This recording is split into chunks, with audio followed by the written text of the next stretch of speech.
I'm Palestinian and my wife is from the north of Gaza.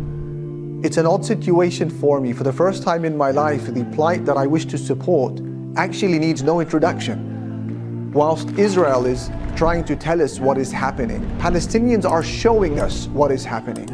And it is nothing short of an intentional apocalypse. But the real nightmare is yet to actually start. When the dust settles, when the world moves on, there's going to be 2.3 million people in Gaza who will be reeling in quiet, silent desperation as they try to resurrect their lives from the ashes.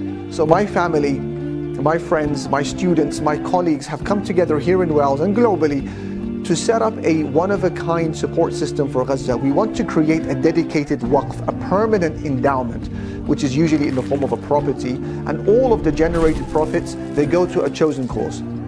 This is our pledge of permanent solidarity with the cause of Gaza and Palestine at large. What does it mean for them? Immediate and long-term relief projects. What does it mean for you? A continual stream of good deeds after you pass on. It is the most intelligent ways of giving in charity. Our vision is not limited to aid and food and bricks and mortar. We will achieve that, inshallah, but we want to achieve more. We want advocacy, we want representation, we want to assist the legal routes to hold accountable the complicit criminals. This is the future.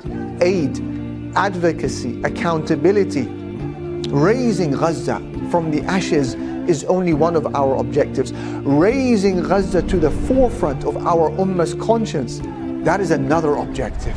No doubt, hearts are heavy, but our hope is unwavering. Hand in hand, we will rebuild Gaza, and hand in hand, we will elevate the cause of Palestine, insha'Allah. And no doubt, the hand of Allah Almighty is above ours. We can, and insha'Allah we will.